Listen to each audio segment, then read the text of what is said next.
On continue avec Prune Nourry. Prune Nourry, qui est une artiste française, plasticienne, formée à l'école Boulle, qui vit maintenant à New York depuis 6 ans. La première fois que j'ai rencontré Prune, c'était par téléphone. Elle m'a appelée et elle me demandait si elle pouvait faire un dîner procréatif. Alors j'étais très intéressée et elle me dit il faudrait que je le fasse avec des scientifiques parce qu'on va mélanger la science, l'art et la gastronomie. Alors je suis très émoustillée, très contente qu'elle s'adresse à moi. Je me dis elle va venir à Béclair avec René. Et puis elle me dit mais je suis en Suisse, il me faut un scientifique suisse. Bon, donc très déçue, je lui indique François Ansermet et elle a été faire son dîner procréatif, qui est un dîner que j'ai vu et qui est absolument goûteux, délicieux et merveilleux, artistiquement et gastronomiquement, mais il a eu lieu en Suisse et pas ici. Tant pis. Et ensuite, donc, évidemment, Prune a poursuivi sa route et elle a fait notamment un très beau livre avec François Ansermet, un très beau livre qui s'appelle Serendipity, qui regroupe à la fois ses œuvres avec des textes de François Ansermet. Elle a fait un colloque il n'y a pas longtemps aussi, et elle a eu carte blanche au musée Guimet au mois de septembre, et où il y avait un parcours avec des œuvres monumentales d'un Bouddha géant avec dispersé par morceaux dans ce musée, mélangé avec les statues exotiques, et c'était très impressionnant. Donc Prune qui puise dans la science son inspiration et aussi dans les dérives de l'humanité, elle y apporte son art et aussi son goût de la transmission, et je pense qu'elle va nous en parler maintenant. D'accord ?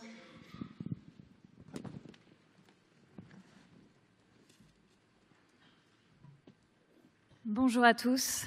Merci beaucoup Muriel de cette présentation et encore merci de cette introduction. À l'époque, c'était vraiment de la serendipity, cette rencontre avec François Ansermet grâce à toi et qui a donné lieu à ce livre qui m'est très cher.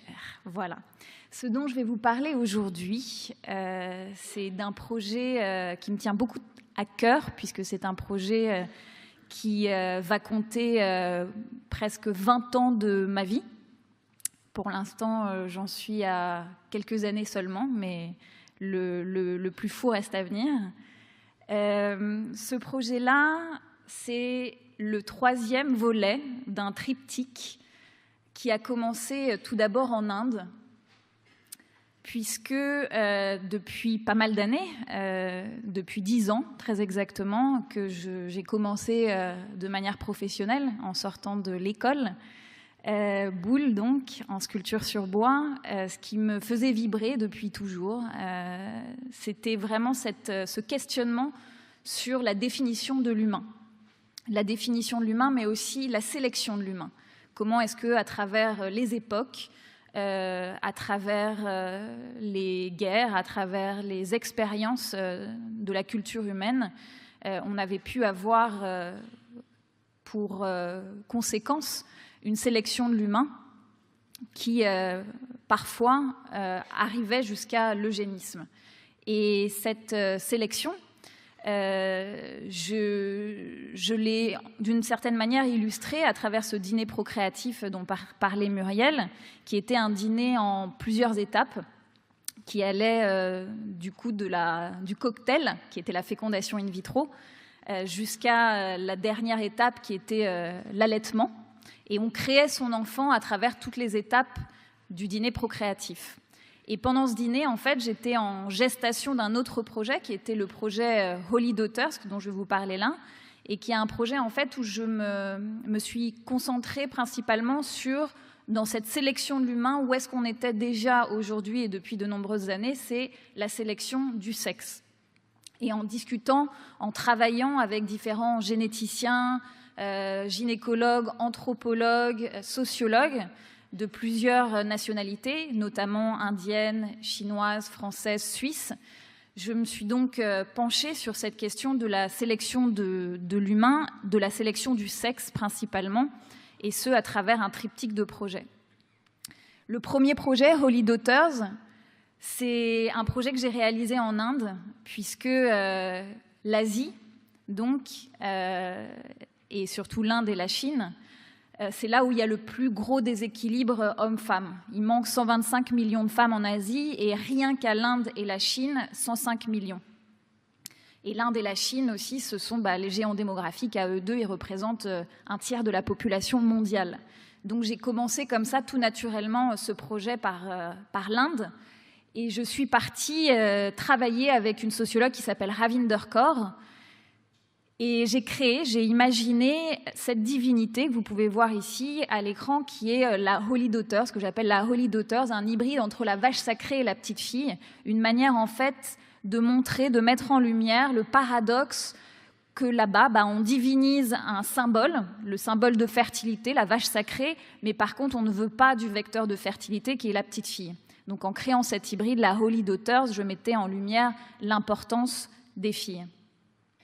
Ces sculptures, je les ai mises, comme vous pouvez le voir, dans les rues de New Delhi. Je les ai abandonnées, il y en avait plusieurs, une debout, une qui marche, une accroupie. Je les ai abandonnées dans les rues de New Delhi et j'ai observé la réaction des gens, j'ai documenté, j'ai photographié. Puis en 2011, au moment où j'exposais ce projet à Paris, il y a eu le recensement de la population en Inde qui a lieu tous les 10 ans. Donc c'était début 2011, et j'avais fait ce projet fin 2010 comme un point d'interrogation sur quel serait le résultat du recensement. Et en fait, il s'est avéré que c'était le pire qu'ils n'avaient jamais vu depuis les années 70, où ils avaient découvert cette problématique à travers le démographe Amartya Sen. Du coup, j'ai décidé de repartir en Inde, mais cette fois-ci à Calcutta, où je suis partie travailler avec des artisans potiers du quartier de Komartuli, qui est à côté de Calcutta, vraiment tout au nord de Calcutta, sur les rives du Gange. Et en fait, ils prennent leur terre, leur argile dans le Gange, qui est le fleuve sacré, pour sculpter des divinités chaque année. Donc c'est surtout des Durgas, des Ganesh, toujours dans les mêmes positions. Et moi, je suis arrivée avec ma nouvelle divinité, cette Holy Daughter, et je l'ai créée avec les artisans, en accord avec les traditions, avec une famille, avec le prêtre de la famille hindoue.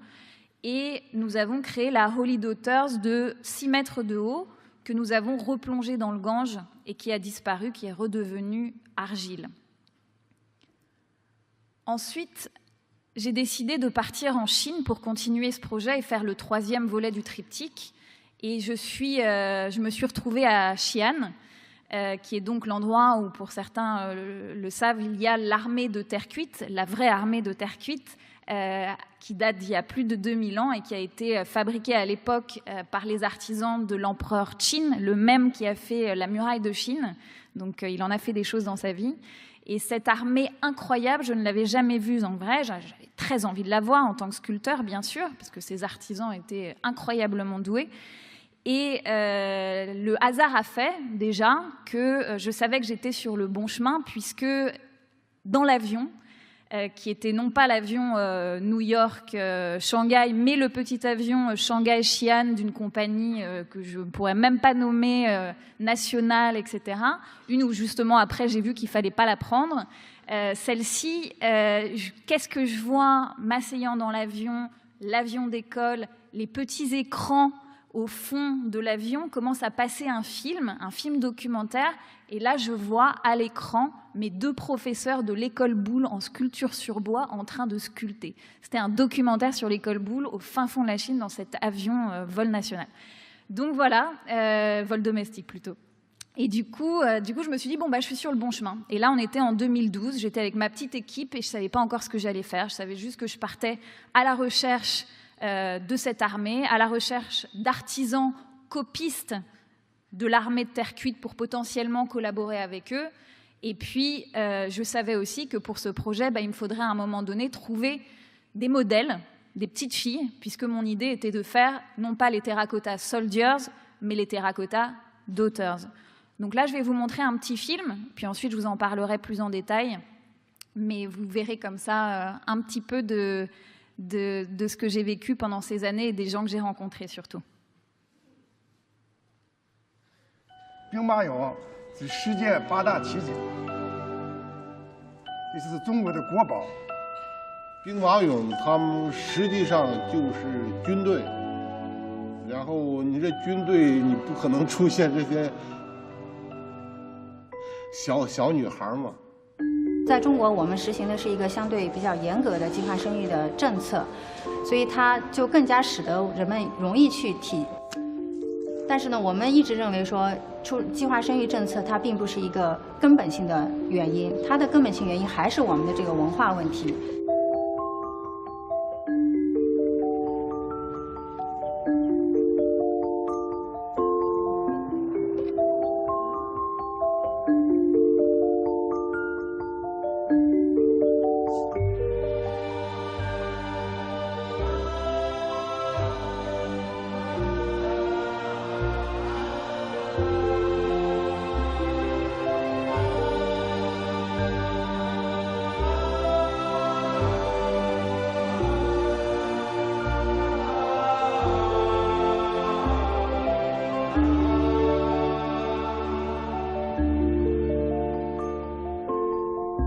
这些女孩在全世界巡回展出，对我来说就像是孩子在外面跑出去玩一样，看起来经历了，从他们的眼神中可以看出来，他们经历了很多。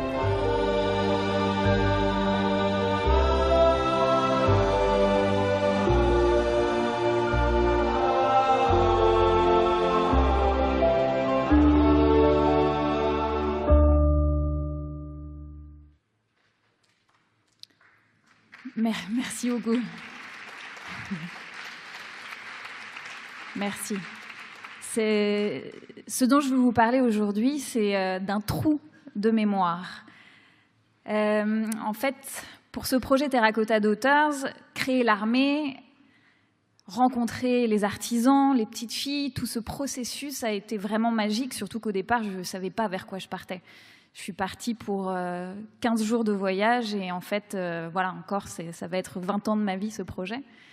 Et ce que je savais, c'est que je voulais créer cette armée de petites filles et que cette armée, je voulais l'enfouir. Je voulais l'enfouir en 2015 et je voulais l'excaver en 2030. J'avais ça comme une idée fixe.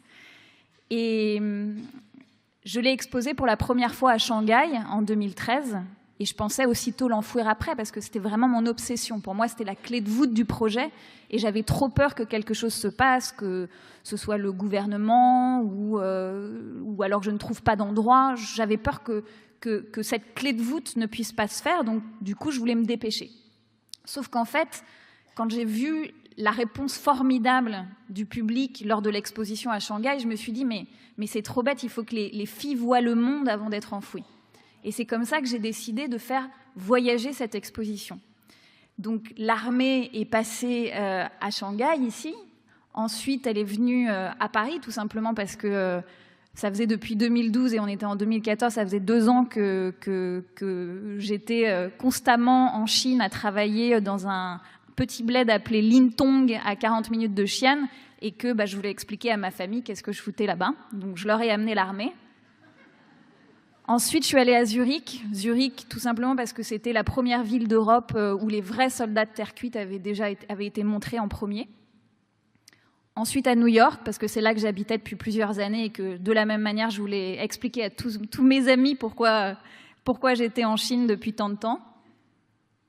Et enfin, à Mexico City, où là, ça a été de la vraie serendipity, un hasard absolu, une rencontre. Et je me suis retrouvée au musée Diego Rivera Anahuacalli et je ne pouvais pas rêver mieux, tout simplement parce que c'est un faux site archéologique créé par Diego Rivera et que j'ai pu amener mon faux site archéologique à son faux site archéologique au Mexique. Une fois que j'avais exposé l'armée au Mexique, où étonnamment les Mexicains me disaient « mais cette armée est mexicaine, hein, elle n'est pas chinoise, elle est mexicaine, ces petites filles, ça se voit ». Et c'est vrai que c'était assez étonnant, une fois dans le contexte, comment est-ce qu'au final, on peut s'approprier une œuvre, elle appartient plus à l'artiste, elle appartient au public. Et la directrice du musée, qui au départ était contre présenter comme ça en 4 mois une armée d'une artiste qu'elle ne connaissait pas à l'autre bout du monde, elle n'y croyait pas. À la fin du projet, elle m'a dit « Je veux l'enfour ici, faisons le trou ici, pourquoi tu veux la reprendre et la ramener en Chine ?» Et moi, toujours dans mon idée fixe, mon obsession, je l'ai fait repartir en Chine. Et là, je ne savais pas où l'enfouir. J'ai travaillé pendant 1 an, 9 mois très exactement, une vraie procréation, à trouver cet endroit. 4 voyages en Chine, des milliers de rencontres. À chaque fois, je repartais en me disant « c'est bon, je tiens le bon bout ». Et en fait, ça ne marchait pas. Et finalement, enfin, j'ai trouvé un endroit. Et voilà ce trou de mémoire dont je veux vous parler. J'ai créé ce site archéologique en Chine, dans un lieu tenu secret, qui ne sera dévoilé qu'en 2030, une fois que l'armée ressortira de terre. Ça, c'est les petites filles qui étaient témoins du projet. Je les ai invitées à venir participer à l'enfouissement, avec aussi l'artisan, avec aussi les sociologues qui avaient participé au projet. Et là où les sociologues, au départ, étaient plus ou moins partants pour faire partie de mon projet, à la fin, c'était elle qui vient vers moi et qui me demande de signer un papier pour certifier qu'elle avait bien participé au projet. Et là, je me suis dit, bon, bah super, le projet est devenu chinois. On a fait enregistrer des petites SD cards, la voix de tous les témoins, parce que forcément, dans cette idée de site archéologique, on crée un mythe, et pour créer un mythe, il faut des témoins. Donc tous les témoins qui étaient présents, les petites filles, l'artisan, mais aussi les collectionneurs qui, en achetant les 8 originales de l'armée, avaient pu financer cette armée qui ne sera jamais à vendre, et avaient pu financer ainsi aussi le voyage. Ils étaient là, et ils enregistraient un témoignage qu'on a mis dans cette SD card, et qu'on a ensuite mis à l'intérieur des têtes des sculptures et qu'on retrouvera en 2030. Donc voilà le site archéologique. Le voici de nuit. Et maintenant, vous ne pouvez plus rien voir, il est complètement recouvert. Donc voilà, je crois que j'ai un peu dépassé mon temps. Donc je préfère juste vous demander de vous souvenir de ce projet en 2030 et de venir m'aider à creuser. J'aurais besoin de force à ce moment-là, de venir creuser et déterrer l'armée avec moi. Merci.